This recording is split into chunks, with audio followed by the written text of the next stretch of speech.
Hey everyone, this is Norm Farrar, aka the Beard Guy here, and welcome to another Lunch with Norm, the e-commerce and Amazon FBA podcast. Today, we're going to be discussing cracking the code to Amazon FBA success in 2023. We're going to talk about what's happening in the world of Kevin King, the updates and trends, new updates and trends in Amazon, and what's Kevin excited about. All right, welcome to another Lunch with Norm, the e-commerce and Amazon FBA podcast.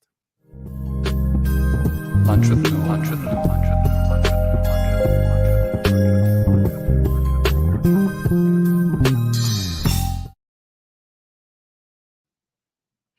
All right, like I just mentioned, we're going to be talking about cracking the code to Amazon FBA success in 2023. Our guest has been involved with internet marketing and e-commerce since 1995. He sells millions of dollars of products on Amazon. And he also mentors sellers collectively doing over $500 million. Yep, that's with a B, $500 million a year on Amazon in the Freedom Ticket and Helium 10 Elite Masterminds. He also organizes one of my favorite events, the $1 Billion Seller Summit, which I just came back from Puerto Rico, and Kevin's going to give us an update on that. And by the way, he's giving one of the most incredible giveaways on Wheel of Kelsey today, so stay tuned. And like I mentioned, this is our return guest, Kevin King. So before we get to Kevin, let's have a word from our sponsor. This episode of Lunch with Norm is sponsored by FBA Philippines. Looking for a high-quality virtual assistant for your business? With the rigorous screening, intensive Amazon and Walmart training, and ongoing professional development, get the peace of mind with skill and motivated virtual assistants for a long-term working relationship. Hire through FBA today, and now let's get back to the show. All right, so where is the boy Blunder, the mayor of Blunderville? Squire. Hello. How are you, sir? Norm. Good. I'm fantastic. How are you? I'm doing fine, just fine and dandy. Oh, very nice. Well, we've got a great turnout already. We got big gang joining us in the comment sections. Hello, Rad, Steve. We got Cool Hand 99 joining us. We got Chuck, Twilight Action. Hey, Andrew, Marina, and let's see. We got a Facebook user. Hope everyone had a safe and fun 4th of July. Yes. And super excited for today's episode. Like you said, we have a great giveaway today. We're going to be letting everyone know how you can enter in just a few minutes. But before we get started, make sure you smash those like buttons. Give us a thumbs up if you're excited for today's episode with Kevin. And don't forget to join our Facebook group, the Lunch with Norm, Amazon FBA and e-commerce collective. Links are in the description. And this is a Q&A style podcast. So if you have questions for Norm or Kevin about selling on Amazon or e-com, just let us know. We're going to try and get to all the questions. But depending how many questions we get, usually there's a lot. Try to get them in as the earlier the better, just so we can see everyone. Yep. But and also everybody loves when Kevin's on. So if you're listening right now, we got a big crowd already listening. Don't forget to just tag anybody that's in the group to get them over to hear live. I don't usually say that, but I think this is going to be a fun and educational podcast today. Mm-hmm. All right. Are we ready, Kels?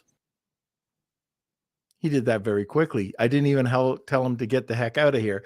Anyway, if you have questions, comments, throw them in the comments section. And now it's time to grab a cup of coffee, relax, grab a cup of coffee, enjoy the episode. Welcome, Mr. King.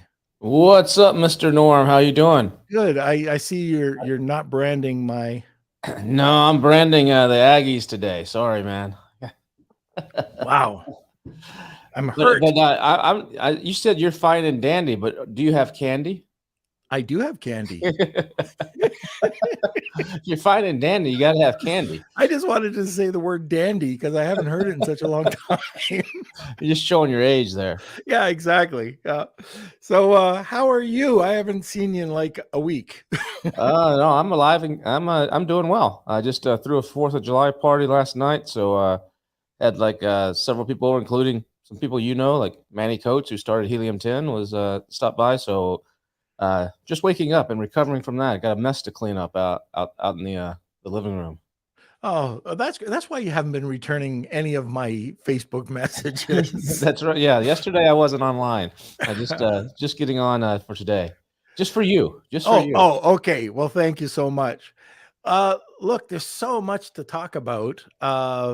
Your $1 Billion Seller Summit was probably the best turnout and the best event that you've ever had. I would think. At least talking to the people. That's not what you said a minute ago. What you said a minute ago is you said it's one of your favorites. You didn't say it was your favorite. You said it was one of. So I want to know what are the other ones? What's my competition? Don't put me on the spot, Kevin. Okay, the best. Wait, There's no other event. event. The list of sponsors, and that's what you're supposed to name in the history of the universe, other than $1 Billion Seller Summit, virtual or live. There you go. Just saying. That's just because we had cigars every night. See what happened at this hotel. We were in Puerto Rico, and we booked it's a nice hotel in Puerto Rico called the Vanderbilt. And I didn't know this, but what I'm about to tell you, but one of Norm and I's traditions when we get together is every night we have cigars. It doesn't matter if it's 20 degrees below zero in Idaho or in on a ship in Alaska, or if it's 120 degrees sitting on a balcony in Austin in the summer. We always have a cigar.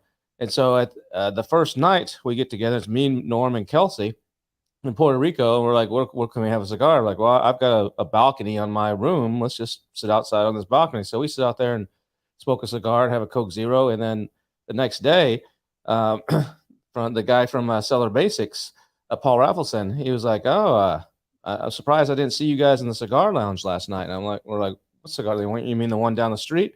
He's like, no, the one right here in the hotel. It's right next to the bar. And Norm and I looked at each other like we had no idea. And sure as SAT,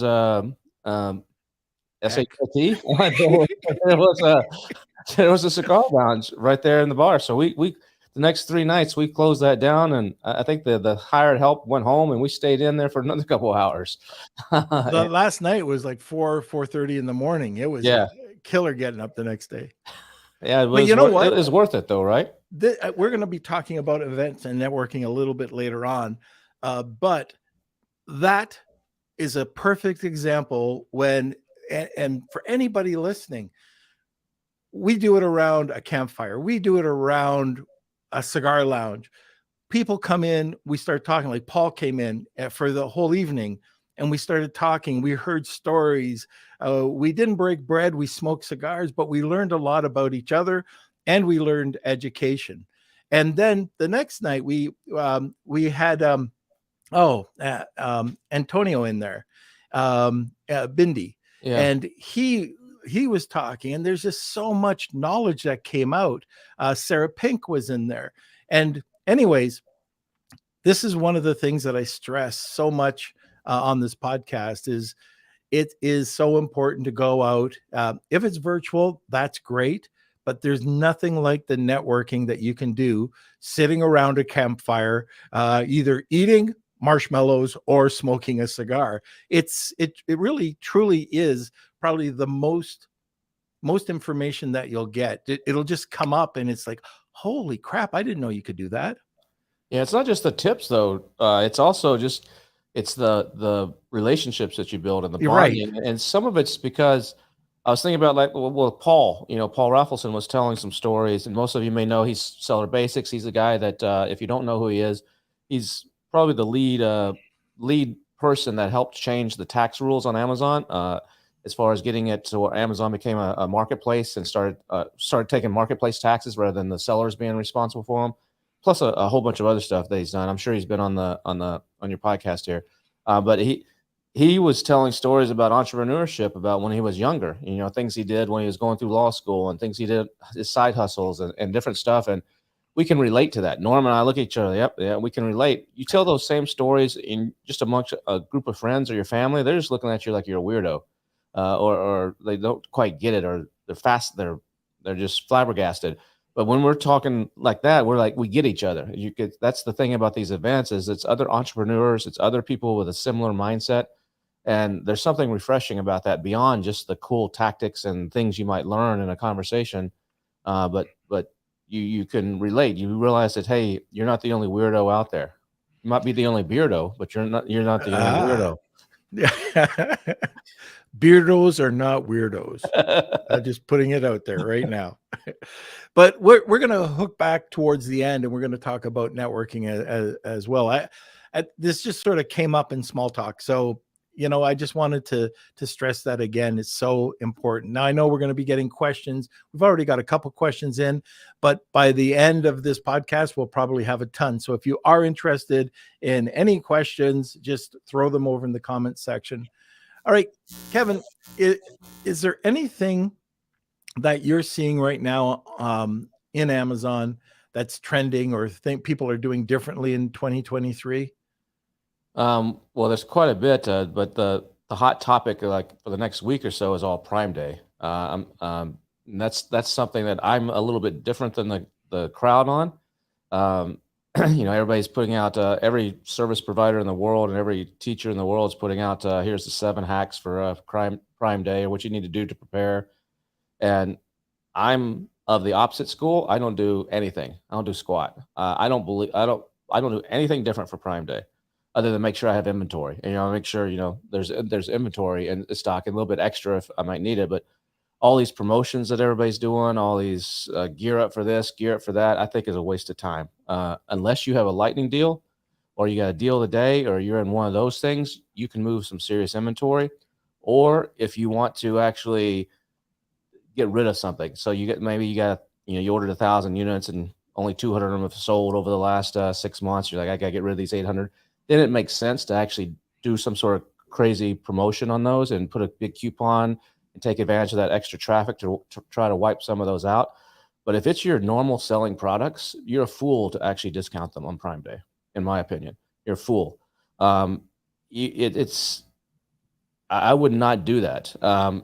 You may have a one-day hit, and you may have an increase in sales because you gave 20% off your best-selling SKU, but you just shot yourself in the foot. People would paid the money anyway for it. It's not going to really change anything anywhere where you're going to rank. It's a one-day thing.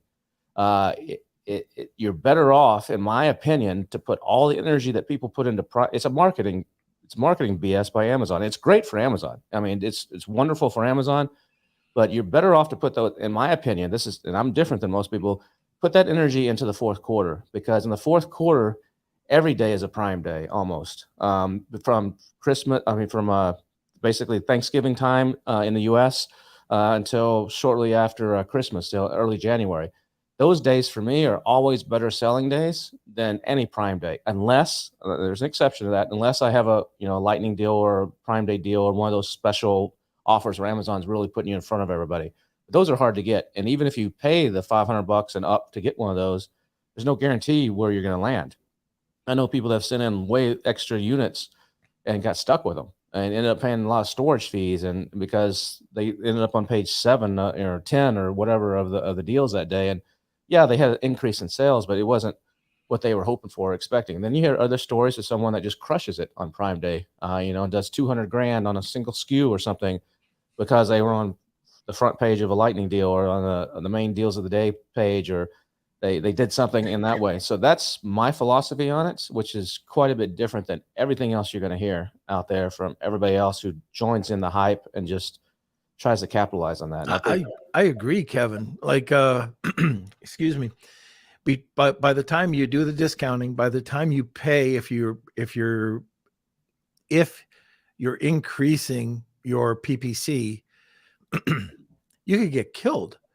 You could absolutely get killed. You could get a lot of sales, but let's say you get, and I've told you about this. I was doing some work with a bracelet company, and they decided that they were going to just target a ton of traffic over to their Amazon listing on Prime Day. They took such a huge discount. They sold into the six figures, and they're telling me, "Oh, we did this," but they lost. Yeah, They lost money. They lost money, and they probably didn't boost them at all, and they ended up just losing, most likely just losing some money. And a lot of those people probably they might have bought a competing product if they hadn't had theirs on discount. They're looking for a spatula, and theirs was 20% off. Maybe they bought another spatula because they were saving. A lot of people they wait for Prime Day. I know several people that I know have said, I'm not going to order anything this week. I'll just hold off because on Prime Day maybe I'll get a little bit of a discount. The consumers, that is, and that could be, but it's a 1 day or 2 day technically thing, and it's just, you never discount to people that would pay full price. You should only be discounting to get rid of something, or to reward somebody for something. Customers, if you want to reward them for being a loyal customer, or if you're launching something. Those are the only 3 days, and Prime Day is not a great day to launch something. So it's that you should not be launching something on Prime Day. So that's just me on it. So I just ride the wave. Yeah, my sales will go up. I might get a 2x, 3x, 4x, something, whatever. It depends on the product. And I'm like, that's cool. But I know I'm making money on every single one of those, and it's not going to change anything as far as my ranking or anything down the road. People want to buy things on Prime Day, and even if you don't do anything different, nothing different, you'll still see a bump in sales for the most part. Yeah. And if you've got the right product, people are going to buy it anyways.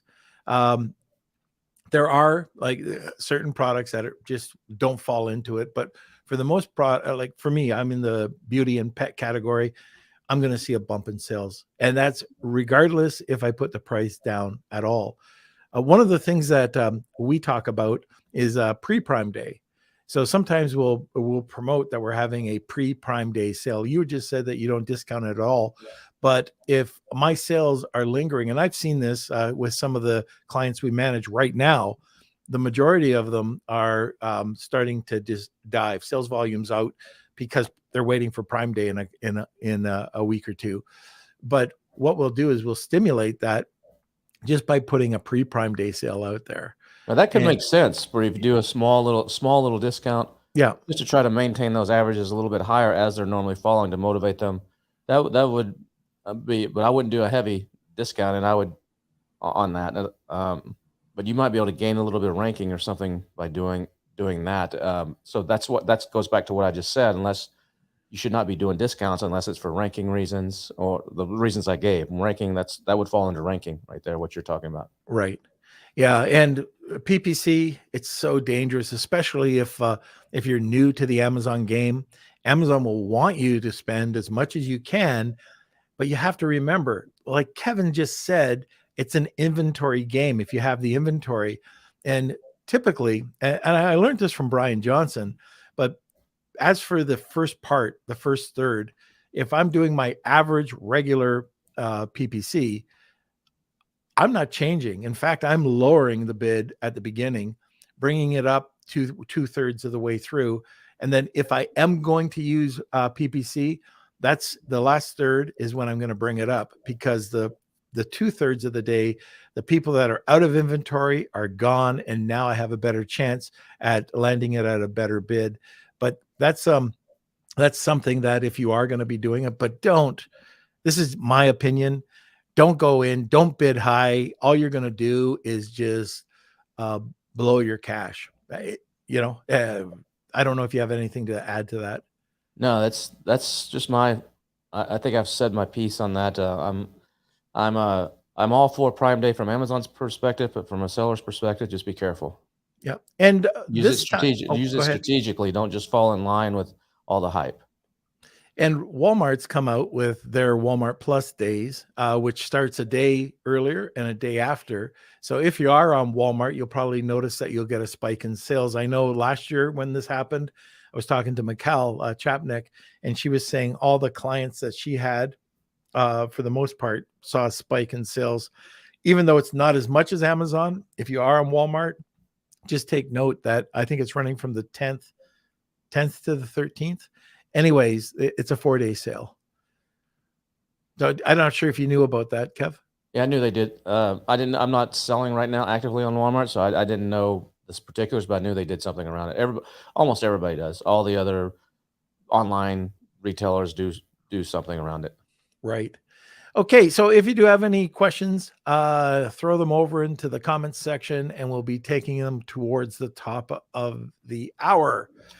I'm kind of curious. At the BDSS, you were dropping some really great knowledge, and like I said, I really liked your presentation. Not to blow your ego up, but just to let you know, I liked your presentation, and I'm not sure. That's the one you slept through, right? Yeah, I wasn't in the room. You're dreaming. You're dreaming well through my presentation. I was running to get my clothes. If people don't know about this, yeah, I had no clothes for the longest period of time. The emperor has no clothes. The emperor with no clothes. That's right. But anyways, what's up? What are you doing right now? What's new? Yeah, well, I've got several. I'm launching a new brand that we've been working on this one for a while, the sustainable dog stuff. We kind of made a pivot. I talked about it about a year ago, where we're going to be using NFTs to help build an audience around it. Well, NFTs have kind of taken a little, they haven't gone away, and there's still some really good projects out there and some really good ways to make money in that, but it's kind of, the luster is falling off a little bit, and some things have changed in that market. And we're still using that, but we've decided to actually pivot on it a little bit and actually focus more on the newsletter side of things. And that's what I talked about at $1 Billion Seller Summit is newsletters. And when I say newsletters, some people just roll their eyes, and most people think of a promotional email that's being sent out by MailChimp or one of the other programs. If you're a service provider, or if you're an individual seller, you've been getting all these things, and the subject says Jungle Scout newsletter. It says such and such company's newsletter, and you open it up, and it's just a bunch of bullshit. It's just a bunch of promo. Come buy our this, or we just announced this new tool, or whatever. And it goes for Helium-10. It goes for everybody. I'm not picking on anybody. It's virtually everybody in this business, including Lunch with Norm newsletter. It's all promotional, and that's not a newsletter. That's a promotional email. And so people get them mixed up. A newsletter should be 90% value and 10% promotional, or 10% or less promotional. And the value needs to be in the newsletter. It's, there's some people in this industry, and I gave examples at the $1 Billion Seller Summit, that it's just a bunch of links. It's like a Drudge Report or something, if you're familiar with that website.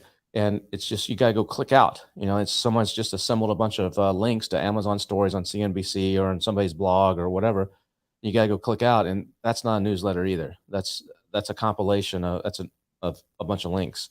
The newsletter needs to be something that you can read in 5-10 minutes max, but ideally in 5 minutes or less, and actually walk away with that. If you never click a single link in there, if you never do anything else, you just learn something. It's actionable. It's not go read our blog about how to rank, 7 steps to do better on Prime Day. Click here. That's promotional. Versus if you change that, make that a paragraph and say, on Prime Day, the number one tactic is, stacking coupons. You should have 5 different coupon stacks. You should have a list price. You should have this price. You should have a bundle price. You should have a Prime Day deal, and you should have a clippable coupon, and have a 5 clickable stack. And this is then if you want to. That way, I'm like, oh wow, I need to do these 5 things, and then you can have a link that says, for a detailed SOP or something, click here, and it's free. There's no charge. There's no lead magnet. That would be more of a newsletter. So I'm doing that. I have one coming out for the Amazon space. You see it there on the screen where it says $billiondollarsellers.com. It's going to be debuting later this month or early August. I've got an advanced list of 500 people that'll get it initially for the first few weeks, and then it'll go out to everybody else. And then we're doing it for products. So not only for Amazon sellers, we're doing it for products. And that's what I talked about at BDSS is whether you're selling automotive products or pet products or kitchen gadgets or whatever, you should be doing something like this, in my opinion, to actually build audiences and build raving fans and have it on a regular basis, and where it's geared toward that audience. some people write blog posts and they'll say, go to my website and, here's 10 steps to, making better steak with our knives or whatever. But they got to go to the blog, or they got to see it. If it's in a Facebook feed or a TikTok, you got to hope that they see it. If you build a newsletter, you're building a list of engaged people who actually want to hear from you, and you're messaging them with something of value every single day. And that's that's what you want to be doing. And then when you have a new product to launch, or when you have a Prime Day advance sale, like you were just talking about, to mention, you can mention that in there, or you could do a separate email that's just promotional. It depends on what you need to do, but you can do it to test products. Like we're doing it with our dogs stuff. We have a newsletter. It's aimed at, we niche down, so it's not broad. It's not like dog lovers. It's dog lovers who are sustainable, who are into sustainability. So that's a niche down. That's taking the big dog lover subset and niching it down to the sustainable people. And then we're doing stuff around that. So there's some things about dogs. Like here's a tip on like a trivia thing. Did you know, a dog can, how good his nose is, or you didn't know which dog is, some sort of trivia thing about dogs. And then there's stuff, news, about, there's different sections about different dog related stuff. It could be, here's Charlie the dog. It's a fire rescue dog, and he just saved 6 lives last year, or whatever. It could be another thing that's informational about, here's how to, if your dog is constantly barking, here's 3 things that you can do to make him stop, or whatever it may be. And then we can sprinkle in occasionally, here's a featured product. It may not be our product. It may be a competitor's product, because I'm thinking about selling Norm's dog beds. And I'm wondering if my audience is going to buy Norm's dog beds that he's got. I could put an affiliate link in there and let me see, and then get feedback from those people, and then decide maybe my audience is big enough here. I should launch my own dog bed, because obviously my audience is into dog beds. And then you can grow the newsletters through outside of Amazon. It's not just count on someone on Amazon coming on and actually filling out your warranty card or getting your insert and signing up. You should do that, but there's ways to grow these things way beyond Amazon. And it's a powerful industry in and of itself. And your newsletter, if you do it right, should be a profit center in and of itself. And there's newsletters that have been built over the last few years that have sold for millions of dollars by themselves without having this product element, without having this Amazon or Walmart side to it. You mix that into it, and it's, I believe it's hugely, hugely powerful. Most people that do newsletters come from a journalism background, and they're writers, they're creative, or they're writers type of people, and they're not product people. But us, as if we can marry these two together in the proper way, it can do magic. And like I talked about in my presentation, I did this 25 years ago, before there was much of it. Amazon existed then, but it was nothing. But we did something similar to this, and we stopped it in 2003. We had 250,000 people a day getting a newsletter from us. And we had a game in there, we had news in there, we had trivia, we had a whole bunch of stuff, and we had product sales. Back then it wasn't to Amazon, it was to our own website, but we built we got 2,000 people off our newsletter to pay us $30 a month just for an upgrade off the newsletter. So a lot of people just want it free, but that's 60 grand a month in free money that we basically got to. And then we would sell products. We'd sell, some of you know I do calendars and stuff. We'd sell the calendars. We sell different products. It works extremely well, and nobody's really doing it right. And marrying these two together, and that's a hot topic. It's not necessary for a beginner. If you're just new to this and just trying to get your feet wet with Amazon, it may be a little bit above your pay grade right now, but it's something you should be thinking about. But if you're an experienced seller, been doing this for a while, this should be a no-brainer. Kevin, I just sent you a Facebook message just about a half hour before we got on. You probably didn't read it. You don't read many of my messages anymore. But anyways, I was just on the phone, and maybe they're listening, but I'm not going to say who they are, but they have a brand, a very successful brand, selling forever, 50,000 emails, and they have an engagement rate of, and I'm talking a conversion rate. Okay, not an open rate, a conversion rate of over 10% when they send out their emails. And I'm sitting there going, they have the email, they have the address, they have the phone number. And I started talking to them about the newsletter. This is absolutely perfect. Oh, look who's sneaking in here. Come and say hi to Kevin. She's pouring me my coffee. But anyways, it's incredible that people have it. Like I've told you about the company that I've worked with. I don't work with anymore. That had 280,000 emails, and here she is. Hey, Connie, how are you doing? All right. So she can't hear because I have my earphones in. Ah. But anyways, these are areas that when you started talking about it, I heard about this from you a little while ago, and it was something that it's like press releases. You know, people, it's old school marketing. That's how I'd like to put it. It's old school marketing. And some people think like nobody reads emails anymore, and they do if they opt in. They opt in. That's the difference. Like, so these people that have, what'd you say, 50,000 emails? 50,000 emails. So that's good, but you can't just send your newsletter to those 50,000. That would be a mistake. If you say, hey, here's our newsletter, and you blindly send it to those 50,000, even though you said that's a pretty engaged audience, they get a 10% response rate on buys on that. That's good. But if you do that, you're going to hurt yourself because there's a lot of stuff around email deliverability. This is why I stopped back in 2003, because that's when the CAN-SPAM Act came out, and our 250,000 emails that were going into everybody's inbox all of a sudden started going into promotional tabs or other places. And so and back then there weren't all these sophisticated tools and rules and everything. It was just basically black or white, is on or off. Now, if you play by the rules and have certain open rates and do certain things, and Google has Gmail owns over 50% of all emails in the world are Gmail or Gmail related. So if you go by what they want you to do, you'll get in those inboxes. So if you just blast out those 50,000 customers, I guarantee you half of those are going into a promotional tab or not. But and the ones that are getting in, some of those people aren't reading it. But if they've opted, what you want to do is send to those people properly in stages, and then have them opt into a newsletter, and then do something. And when they get the newsletter, there's steps, and that welcome email, it's crucial. It's like the first date. You got to tell them to do a couple different things in that email, and most people will do it. And when they do that, you're all the time in their inbox from then on out, and they want to see that. I mean, I get newsletters now, and sometimes I get about 20 a day that I'm following right now, from AI stuff to dog stuff to marketing stuff, not counting all the Amazon people that are blasting me left and right because I went into I went into a webinar, and they're just spamming the heck out of me. But those I most are delete, don't even open them.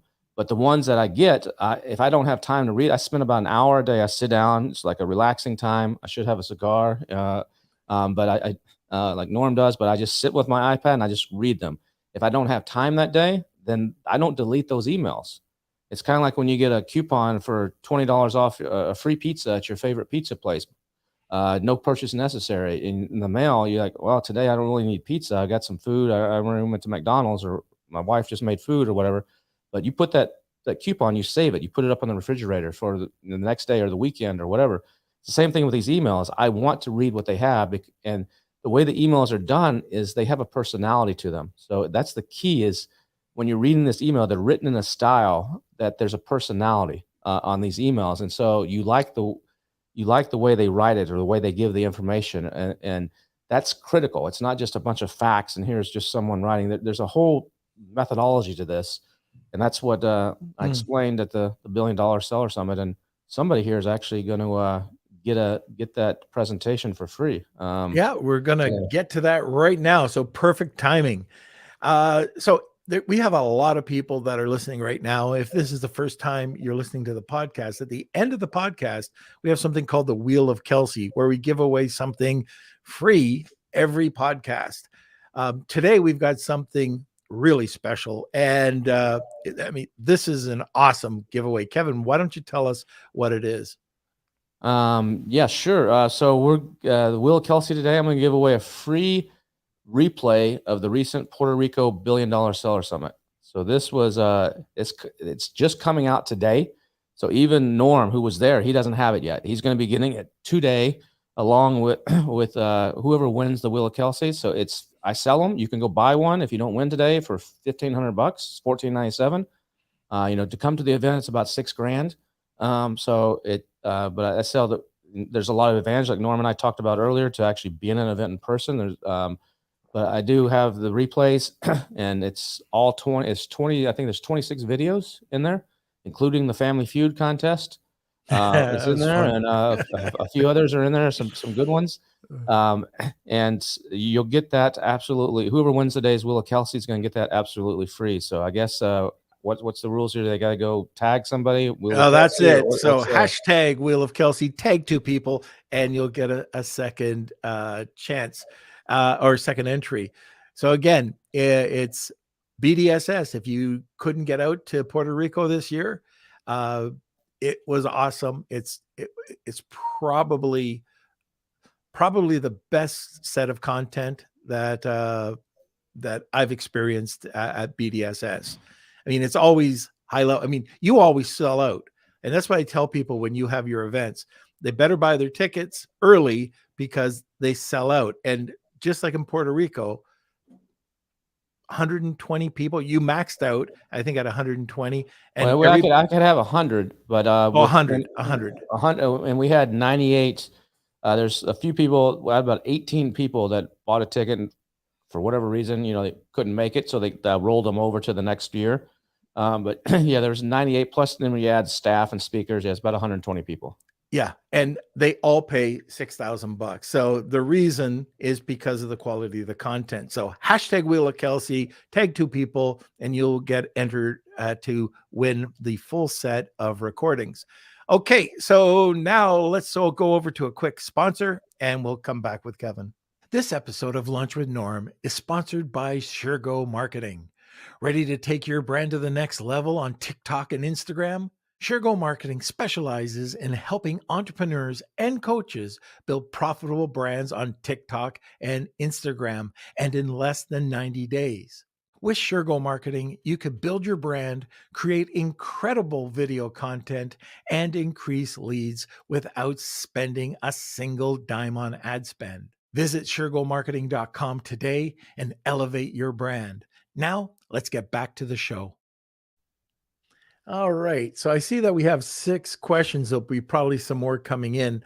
Why don't we get to those just to make sure that we have the time to answer them all?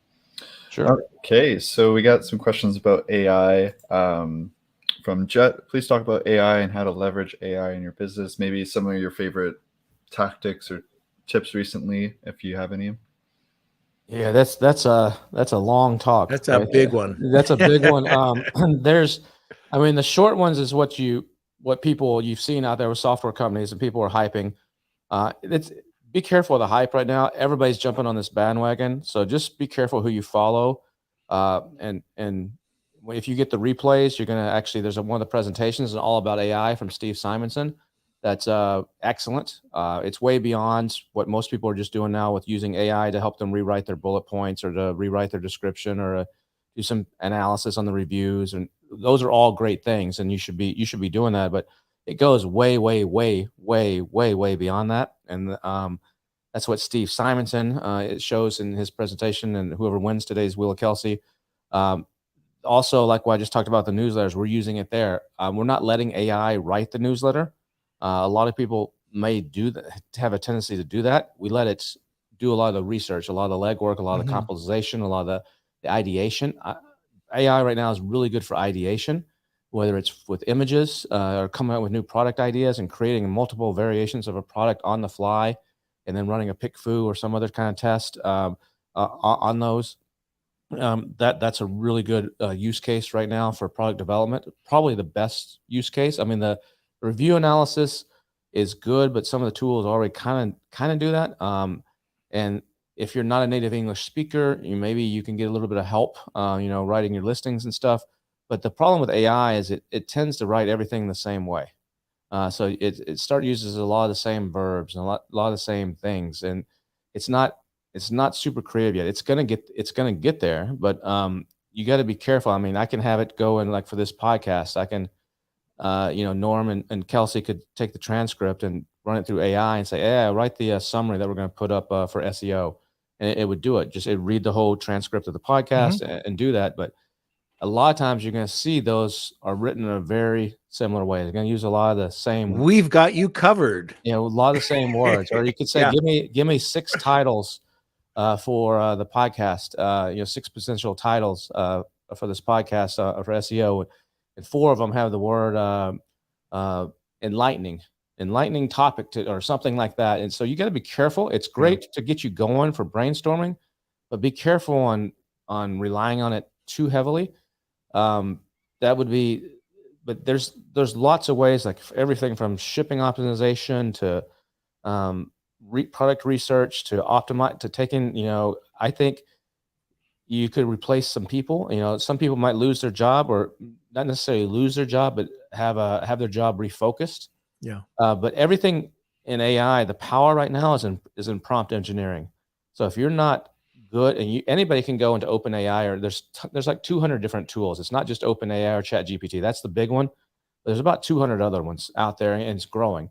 They're all called LLMs, or they're language models. And there's a lot of independent ones. If you go into ChatGPT, it's censored. If you type something sexual in there, it may not give you an answer, or it may say something, I'm not allowed to talk about that. Other ones, they'll talk about anything. They're not trying to be PC like the big companies are. So there's a lot of hallucination in it. So a lot of times, sometimes it'll make stuff up. You got to be careful.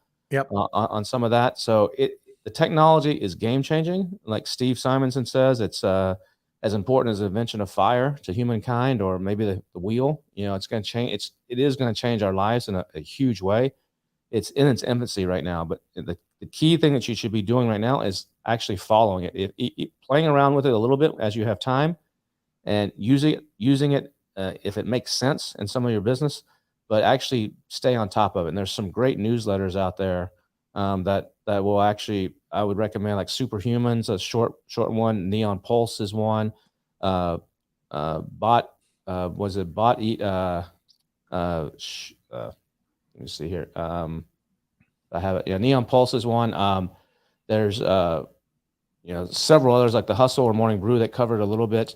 There's Man Eat Bot. That's what it is. Man Eat Bot is another good one. They will keep you kind of up to date on what's happening in this industry. Their newsletters, exactly what I just talked about a minute ago. But those are good ones to follow, just to keep your pulse on it, even if you don't have time to go into the weeds. Other use, but it's gonna make everybody more efficient. Yeah, I could keep going. To go into specifics here, we need hours. That could be a whole other podcast that maybe we could talk about that the next time you come up. Sure. Next month. I'm committing you to next month, by the way. Sure. For Beard Nation, anything. All right. But it's so important. I talked to everybody before about the digital marketer AI accelerator boot camp that I took about 4 months ago. Anyways, it was a real eye opener. However, they've got Accelerator 2 right now. I was just talking to Mark DeGrasse, and he said that they've got the Accelerator 2, and what they're doing with this, because there's a lot of focus on ChatGPT, is that that's what they're focused on. The other, the first one was talking about building out your brand using different APIs, different apps that are out there. But this one specifically is working with ChatGPT, so you can understand how to use it, how to edit the prompts, how to work with the prompts. And like you said, Kevin, it's all about prompt development. We did this yesterday, again, going down, long-winded, but Kelsey, we had a staff meeting yesterday. And so Afalabi and Kelsey, and we had, everybody on, and we were talking about how this funnel should look.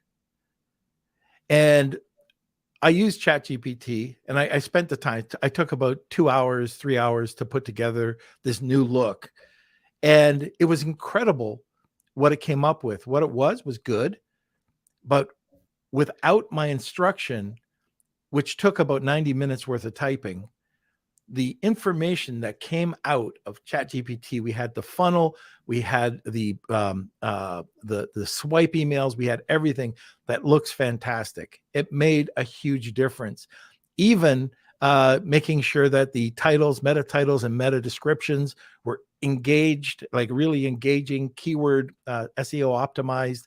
But it would not have come out if I would have just typed in, create a funnel and here are the keywords. It would have sucked. Yeah, it's garbage in, garbage out. And Yeah. the more specific you can be, that's why a lot of photographers and artists love AI right now. A lot of people are like, oh, shoot, the photographers and artists are going to be out of business. They not going to need to take pictures anymore because AI, you can go into AI on a prompt and just tell it exactly what you want and it'll create a picture. That's pretty far from the truth. The artists and photographers, they're the ones that know the technical details. They're the ones that know different f-stops and different camera angles and different lenses and all this kind of stuff. When they can be specific in there, and they know way more than probably me and Norm on any of that stuff, they can be specific. They can get amazing results. Their creativity just went up 10 notches because of that. So or they can enhance what they're already doing in the real world and can just take it to that next level. And it's amazing. I was just talking about this with Manny Coach yesterday with what rendering can do, what you can do now with AI on your desktop. If you got a decent laptop or desktop computer, what you can do now in under a minute. Used to take these CGI labs in Hollywood. They're doing, Star Wars and all this stuff, weeks to do. You can do in under a minute yourself. This total cool, creative type of stuff, and it's coming to video next. It's in images right now, but you're going to be able to do this with video. And even like another use case for a lot of you listening right now may be, if you're doing any kind of TikTok stuff or reels or YouTube Shorts, when you got a long form video, it can cut that up. It can cut it up. The AI can actually go into your YouTube channel, pull the video off, actually see where the drop points are. Like this section here, or during this broadcast right now, it can see where the rises and falls are of this broadcast, where people are like, they're engaged or they're like, that's kind of boring, I'm going to step away. And it can go in and automatically grab those 10 or 20-second segments that were the most engaging. Or they can also tell based on the transcript, based on what we're saying, what's engaging. And they will grab that out automatically and cut your video up, cut this podcast up into 10, 30-second snippets that you can then, and it'll automatically format them for the YouTube size, automatically format another set for Instagram, another set for Reels, another set for Shorts, and then you blast that out. And that used to take a VA, half a day or a day to have to mess with that. And you had to tell them which parts were the good parts. Now the AI can do that in a matter of minutes. So that's a good use case for a lot of people that you should be doing. Right. So there's no excuse for not having content. That's right. Content is king. Kevin King. All right. From Nathan. Hey, Norm, Kevin, and Kelsey. If someone has been out of the loop for 6 to 12 months, what main changes Amazon strategy industry should they look into to avoid problems or being beat by competitors? Amazon's constantly evolving and changing. The biggest change over whether it's the last 6 or 12 months or the last couple of years, is the need to actually do proper branding. Gone are the days where you can just go onto you can find a niche using Helium-10, find the product on Amazon, come up with a name for it, stick it up on Amazon, and do a few ranking things and get it going. I'm not going to say that doesn't work anymore. It works in rare occasions or people that get lucky, but for the vast majority, it's much more sophisticated and much more complicated to sell on Amazon now. You got to wear more hats than you used to. You got to be on top of more things, and you really need to do branding, and you need to know how to do off-site marketing. Off Amazon marketing, whether that's driving the traffic to Amazon or to Walmart, whichever platform you're focusing on, or both, or to your own website, which I don't recommend in the beginning. But I recommend that later on, but not in the very beginning. That's the keys. And then proper branding, not just come up with a logo and a name, but true branding, building loyal customers, and learning how to leverage these platforms to actually build an audience that you own and control. Those are some of the big changes to avoid being beat by the competition. And each one of those, we could sit here and talk for 2 hours on each individual one of those points. But that's some of the stuff. Come into it with, this is a real business. It takes real effort and real energy and real know-how. Now it's not a get rich quick. Throw up a garlic press and head to Cancun and come back a year later and sell your business for $1 million Right. bucks. That's not going to happen. Hey, by the way, I don't know if you saw in the comment file section, Kevin, Antonio's here, our cigar buddy. Oh, we got to Yeah. quit talking about him. Yeah, we got it. Whoop. Oh, Yep, gee, right wow. back at Oh, you, yeah, oh, Antonio, yeah. all the way from Brazil. Oh, man, I hope he wasn't here when we were talking that smack about him. Yeah, I hope not. We'll have to edit it out in the final version. Yeah, for sure. Cut that out. Okay, so we'll take a couple more questions and then that's it. Okay, from Redbeard, what is a good layout for an Amazon storefront? Like, which tiles are the best to use? Do you have any tips for design? That would be greatly appreciated. That sounds like a Norm question. You do a lot more. I do them for myself, but you do them for a lot more experience for different clients. So first of all, if you do have a combination of virtual bundles, if you can get up to 15 A+ pages, then you can apply to get A++ or premium A+ pages. And I would always head that way if you can. But if you can't, and by the way, you'll need to have your brand story and your A+ in the theme to apply. So just a sec here. All right. So the other thing is it's a mixture. It's not writing a novel. Nobody wants to write a novel, even in your brand story. When you're writing it, you just want to keep it nice and concise. Don't over exaggerate, just make it compelling, run it through ChatGPT and see what it has to say. But also then they've got so many different modules now that you can use. So we like carousels. We like using really nice, rich product images or product shots. We also like the carousels with also image and text. Videos are a really big part. And when we do it, there's 3 layers for the most part. We like doing that first page with your best sellers and more about the brand itself, really high quality stuff. The second page could be for the different product lines that you have, and it's like a mini website. And then the third page is that product page on fire.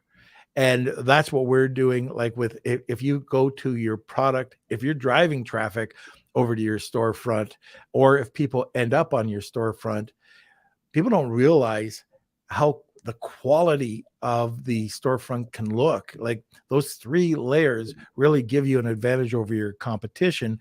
And one of the areas that I would do, and this is with every storefront, is make sure that you can drive traffic over to your follow button and just make sure that it is showing arrow pointing down to follow in your storefront, because that's part of your brand community that you want to build it out. But the worst thing that you can do is put a lot of text into your storefront page. People don't want to read, they want to see. So that's about it. Good stuff. All right. So let's see. Next question from MM. What are your thoughts on a curated gift box company featuring local products? I'm having trouble sourcing out premium packaging as this is my first PL idea. Yeah, that's a tough one. So you're like, I'm assuming you're doing like something like regional. So if I was in Austin and I was doing a gift box of local products, I might do a lot of barbecue related stuff that's not distributed nationally, like maybe the Salt Lick or probably Salt Lick's actually distributed nationally, but one of the local top barbecue places that have their own sauce, but you can't really get it outside the Austin area, and then maybe some other things like that. So as far as premium packaging, I don't know what you mean by that. I mean, there's a lot of really great packaging companies in the US. You don't even have to go to Asia to do this. I mean, you could if you're doing mass volumes, but if you're just needing 500 or 1,000 packages, don't go to Asia. Do that locally. You'll pay a little bit more. But what's that one website? In a box? No, it's a great packaging idea website. Oh man, I need a box for that. Or what is it? Yeah, I got a bunch of them here. There's tons of them. I mean, you can go to Thomas Directory online. Just Google Thomas Directory US online, and then there's a search bar there, and you can type in premium gift packaging or premium boxes, and you'll get a huge list of manufacturers. There's also a packaging show that's in Las Vegas every year. So if you Google largest U.S. trade show for packaging or something along those lines, you should actually find a website for like a show that's in Vegas or Chicago or Dallas or Atlanta or somewhere like that, and then look on their exhibitor list that's there. And a lot of times those exhibitor lists will have contacts or websites, and you can go and see examples. There's tons. That's how I found when I did I've talked about this in the past, the bully sticks, and I put them in a kind of like a cigar box, a nice cigar box. And my bully stick manufacturer was in New Hampshire. And so I wanted something close to him. I didn't want to make these in California and then have to ship these boxes all the way across the country. So I found somebody in New York that could actually make these. It's one day to get them to him, cheaper to get them to him. They could take their own truck up there. Even you didn't have to ship it UPS or anything. And I used the Thomas directory to actually find them, and they got samples, and then create a prototype with them, and then went to market. And I was doing in the beginning 1,000 to start with. But those can be good ideas. Just make sure there's enough demand for what you're selling on those gift boxes, and how you're going to position it. Because if I was doing Central Texas barbecue, it's going to take a little bit of marketing to educate people on that. And what are people searching for? Are they searching for barbecue tools, barbecue sauces? What are they actually? What is going to be the lead magnet that's going to get them into your gift box? And make sure that's strong enough and you can compete there at a profitable price.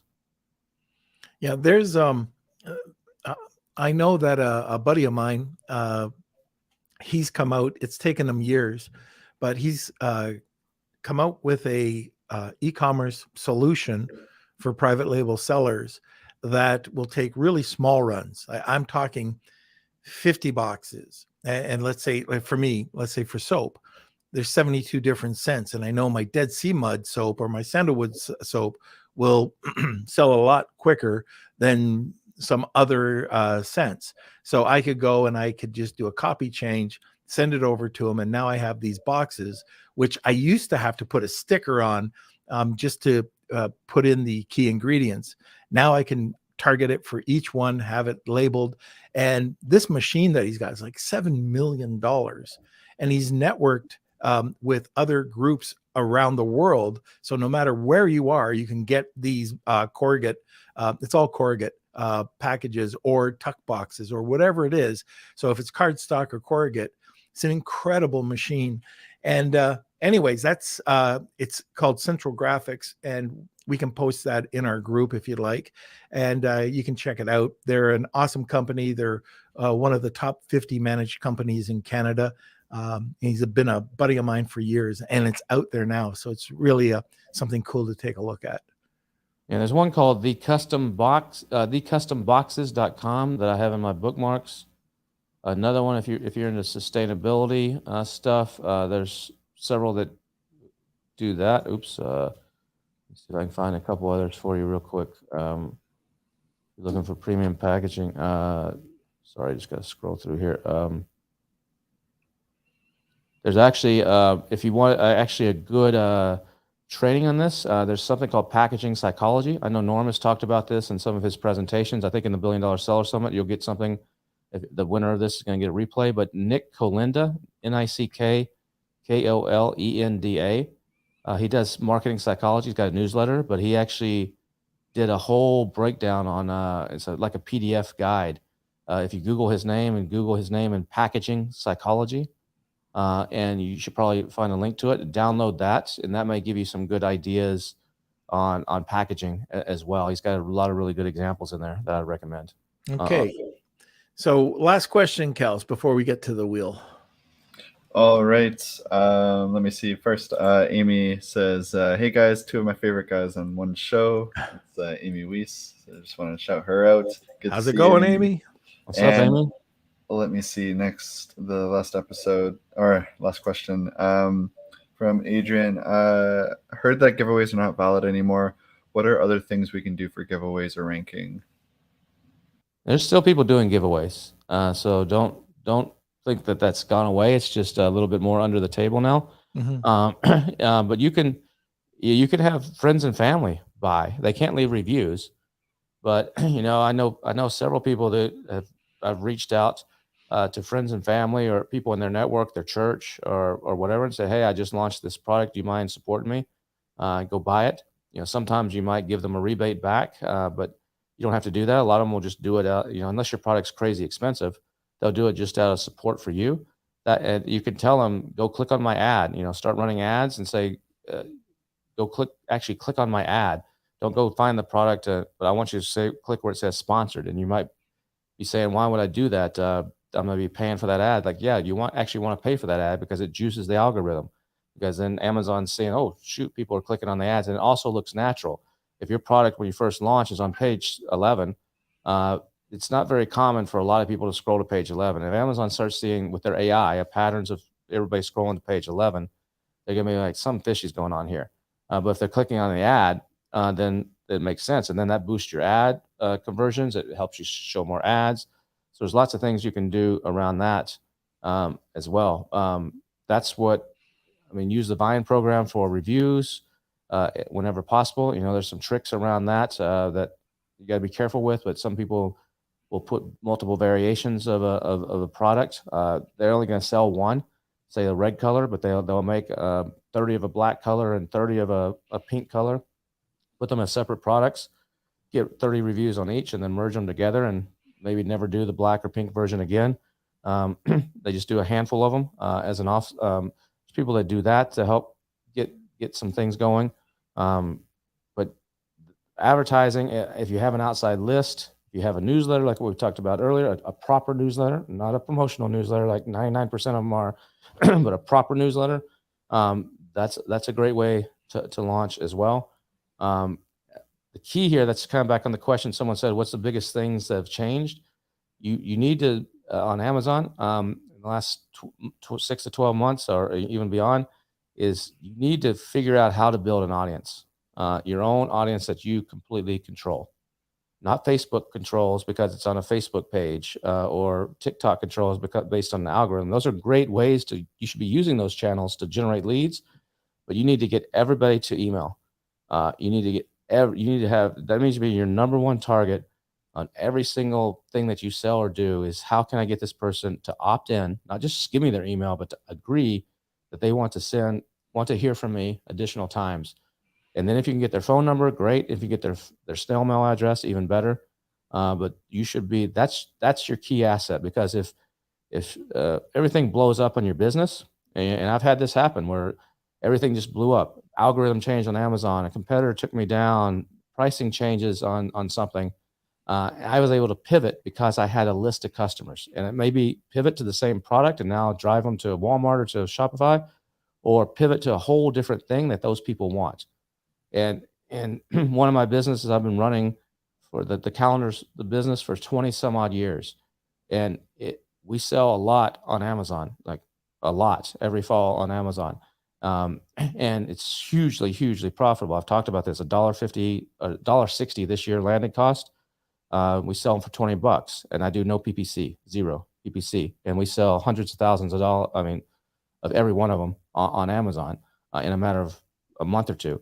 But I also have a list of 16,000 people that have bought from me over the past 15 years. And I email to those people. I send direct mail, like in the physical postcards in the mail. And those people alone could support me 100% if everything else went to shit. But because I have that, I'm able to do that. I'm able to pivot. I'm able to sell those guys that they bought calendars. Well, I also know they want to buy these other things. And we've sold them other things and pivoted to that. So that should be your number one goal. And all of this, Amazon is an excellent place to launch, and Walmart is not as good. It's good, but it's not as good. And Shopify is okay, but it's a whole different animal to market on Shopify. But if you can leverage this marketplace and capture 10, 20% of those people that are buying off of Amazon, get them onto your list somehow, that they want to be on the list, not just because they had to opt in or give you something to get a warranty, but they want to hear from you. That's called raving fans. And you don't need a lot. You hear people say, like Norm was saying earlier, this list is 50,000. This other guy has 250,000. that's pretty freaking meaningless. Actually, it's a great start, but it's actually that's a great thing. And when Norm says that, like, cool, let's talk to him. But I want to know how many of those people actually give a damn. And it sounds like it's about 5,000 of them. He says it's a 10% conversion rate. So about 5,000. So a list of 5,000 is good enough. A list of 1,000 can be good enough of raving fans. Just look at Taylor Swift, what she's doing. If you follow anything on TikTok, how she's filling out these stadiums. That's what you want to get to. You want to become the Taylor Swift of your industry, of your thing, where people, no matter what you do, they will, hotels will fill up more than they will for a convention to go see a Taylor Swift concert, because people are coming from everywhere and they're standing outside singing the songs on the hills overlooking the stadium because they couldn't get in. That's where you want to be. And the only way to do that is to actually control your audience and to be able to market to them properly. You're talking and Amazon about, should then become a shopping cart of choice. Yeah. So going back to that, the newsletters or emails, and when you're taking a look at 50,000 or 280,000, yeah, you're right. It doesn't mean that 280,000 people are going to be, engaged raving fans. You groom the list, and like, kudos to Kelsey. We've taken lists of tons of people, and it's not a huge list, but we have 1,500 people that are loyal fans that open up 70% of the time, 65 to 70% open rate with the letter. And we thought we were doing really well before, when we were getting 23%, until Adrian Savage came on and he said, yeah, that sucks. And, he talked to us, and it's a great podcast, by the way. If you want to listen to it, I think Kelsey will be able to pop it up. But it's really incredible to show how you groom your list. And it's like a vanity number. So 50,000, and I know that the 50,000 I'm talking about are making this guy money, and he's grooming his list. He's doing it properly. But like for us, we could say we have 40,000 people that we were sending out to, 20,000 people. But if it's not converting, and people aren't engaging with it, and they're not opening it, then it's no good. But I do want to circle back. There are a couple of other things that you can do, based on this question. Are giveaways working? Well, yeah. First of all, you can use, and it doesn't cost very much at all, micro influencers. I go down that influencer. We talked about that. We've talked about it a lot. We've got lots on the podcast about nano and micro influencers, how easy it is to get them product. And a lot of them don't want to charge you anything. Now, finding them, that's a different story. It's all different on different platforms, but you can definitely do that. The other thing is, there's companies out there that have just changed it up, surveys and polling, and you can talk to them.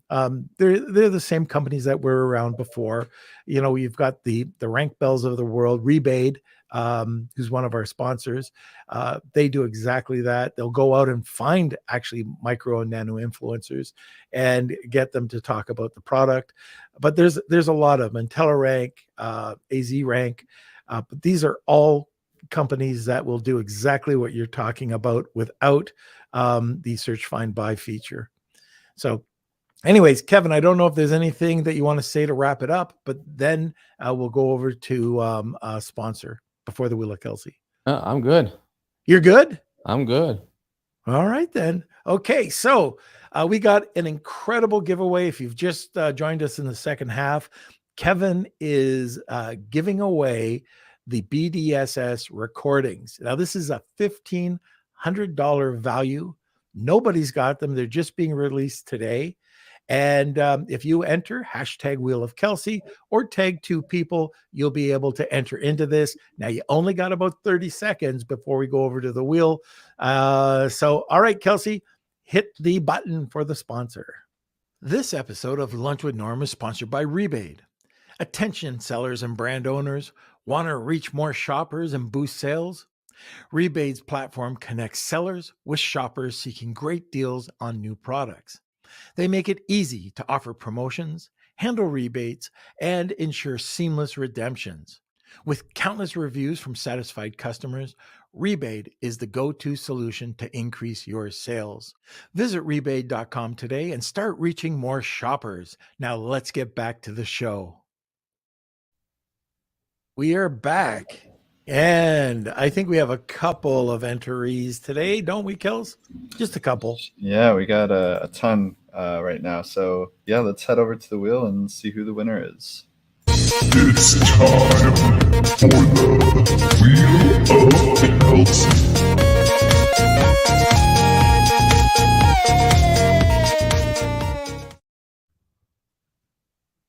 Alrighty. Well, thanks everyone for entering today's Wheel of Kelsey. I'm gonna shuffle these up and let's see. Do we have another person? All right. Okay. Oh, Marina. Okay, here we go. Let's see who today's winner is. If you are the Whoever winner, gave you the most money, right? yeah. Oh, Redbeard. Who's that? Oh, Redbeard got it. All right. Congrats. All right, so Redbeard, just email me k@lunchwithnorm.com and we'll hook you up with the BDSS replay. Okay. Now, just on a note, we were talking about networking and the sitting around a fire, having a cigar. Kevin, before you go, why don't we just talk quickly about an event that's coming up that we are both participating in, the CMS event. Yeah. So for those of you that don't know, Norm and I formed a little society called the Collective Mind Society. And the idea behind this is not to go to another conference or another convention, but it's to go hang out with like-minded people. You know, there could be people from the Amazon world, could be people from different walks of life in entrepreneurship or business or entertainment or marketing or whatever it may be. And it's a small group. It's 12 to 20 of us. And what we do is we go and we do something fun. So we call it experiential masterminding. So the masterminding part comes from just hanging out with other people. You're sitting around at dinner, you're sitting around a campfire smoking cigars at night, or you're doing some sort of fun thing. We did the first one last year at the F1 races in Austin. We had 12 people came out. Kelsey was there as well. And it was a blast. You know, we go, these are top level experiences. It's not, let's go for a hike. These are, you know, like things that are on a lot of people's bucket list or cool things that you're just not going to normally do. So like at the F1, we rented a very expensive, like $80,000 cabana on the side of, right on the edge of turn 1. The best turn. Yeah, the best turn. It had, you know, a little shaded area. It had food. You go eat, you lunch, breakfast and lunch and snacks, all you could drink alcohol, had a little shaded area, had little chairs out front. And so we hung out there. You know, we got to do a pit walk. We got to do a whole bunch of cool stuff. There were concerts each night out at F1, you know, Ed Sheeran and Green Day. So we had VIP, like not standing in the crowd, you know, with all the teenagers, but actually VIP seats with booze and snacks and stuff. Then we went to the Marshmallow concert, which was separate from F1, but we had like a lounge, you know, VIP, like old couches and stuff right up close to the stage. Then we did a really nice dinner, like a 10-course dinner at this really fancy restaurant. Just 10 of us. We sat in the kitchen and ate. So it's not a restaurant where you sit at chairs and tables. It's like in the kitchen. We did a thing at a place called the Roosevelt Room. We went and smoked cigars at a cigar lounge. We did a lot of really cool stuff, and all those times we're just networking and talking and, you know, sharing life experiences, sharing stories. Oh, have you heard this podcast? Have you read this book? Oh, I'm having this issue with, oh, have you ever done this kind of marketing? You ever heard newsletters? You know, whatever it may be. And people are taking notes. You know, everybody's got their phones out at some point. Like, oh, let me make a note of that. I got to check that out later. And so that's what we're doing again. We do try to do 1 to 2 a year. So we did one last year. We're doing one this year in September in Canada. And it's called the Rocky Mountain Express train. So there's a train that goes from, I don't know if most of you know, but the Rocky Mountains most of you know the Rocky Mountains as being in Colorado, if you have much knowledge geography in the U.S., but they extend up into part of Canada, and it's a beautiful area. I've been there. And this train starts in Vancouver, Canada, so on the west side of Canada, and for 2 days, it actually makes its way over to Banff, which is close to Calgary. And along the way, the train, you eat your breakfast on the train, you eat your lunch on the train. It's like 5-star. It's like nice dining. It's not like go grab a sandwich from the train, from the the food cart. It's sit at a table and like serve you properly. And along the way, they have people explaining things. You're passing like these stunning lakes, these stunning mountains, these stunning snow-capped mountains and glaciers and all this kind of stuff. And you have the roof of the train is completely glass, the cars that we're in. So you can see everything around. You're not just looking out a little window, and it's completely like it's really immersive. And we stop at a place halfway and have dinner and hang out, and then we do the train again the next day. And then the last day we're doing the Icefields Parkway, where we actually go up onto some just stunning lakes like Lake Moraine and Lake Louise, just stunning, beautiful scenery. If you've never seen this stuff, it's Unbelievable. postcard stuff. Yeah. And there's glaciers up in there. And so we're doing that. And then we have an option for like a helicopter to go over some of the stuff. It's about a 4-day thing. It's not cheap, and we don't make money on this. This is not a money-making thing for me and Norm. If we walk away with a few $100 in our pocket, we're happy. But last year we actually had to dig into our pockets quite a bit Actually, quite a bit. several $1,000s each to actually make this work. But we do it for the fun and to be able to hang out with people and bring them together. So we're doing one in September. It's the 24th to the 28th of September. Starts in you fly into Vancouver and you fly out of Calgary on the 28th, or you could stay the night in Calgary on the 28th and fly out on the 29th. There'll be information at collectivemindsociety.com website soon. That the website still has the F1 stuff, but they're in the process of updating in that. But I think if you go, we've got it in the chat. It's at amzmarketer.com/train.html. Yeah, there's a link there that if you want to get more information and see what it's about. And when you see the price, you're like, oh, wow, that sounds expensive. But this is first class all the way. This is the best hotels, the best train, the best car on the train. That includes everything except your airfare. So that's all your food, all the transport, all the tours. So the only money you come out of your pocket is maybe an Uber to get from the hotel to the airport and your airfare. And then maybe if you buy some souvenirs or something, a snack or something along the way somewhere. But everything else is covered, and it's not a moneymaker for us. That's really, if you go break down the costs, you're going to see that's going to be really close to that, if not more expensive. We're transparent when it comes to that. What we're trying to do is find really cool people with the same mindset and just hang out, just hang around that campfire and have a cigar. If you don't smoke cigars, do whatever you want to do. But it's just so much comes out of it. And one thing that we'll be putting onto the website, some of the testimonials from last year, people couldn't believe what we were able to do. And I've got to give kudos to Kevin, because he put together some stuff that was like a private concert with Marshmello. Like we were VIP, like I'd call it double VIP tickets to see Marshmello. And it was so cool. This restaurant, and this isn't a pitch for it. If you're interested in it, check it out. Like I said, we've got 12 to 20, depending on how many people sign up, that we can go out there and you'll have a blast. If this is something that you're looking for, these experiential masterminds, then we'd be happy to have you out there. All right, sir. Yes. Mr. King. That's me. Don't go away. I know you got a dentist appointment real soon. I do. But hang backstage for a second. All right. I just want to thank you for coming up and, talking again, answering all these questions. It's always a blast having you on the podcast. So it's always fun to be here. No problem, man. Glad to do it. All right. So I hope everybody had a great time today on the podcast, learned a little bit, smiled a little bit. But anyways, Kelsey, do we have anything to talk about before we wrap this up? We'll keep it nice and short today. Just smash those like buttons, join our Facebook group. Links are in the description, and that's it. All right. Fantastic. Okay. So thank you so much. And if you want to hear more live Lunch with Norm every Monday, Wednesday, and Friday at noon Eastern Standard Time. And like I always say, thank you so much for being part of this community. We could not do this podcast without you. If you're not part of the community, head over to our Facebook group and join Lunch with Norm, the e-commerce and Amazon FBA podcast. Until Friday, We will see you later and have a great day. Lunch with the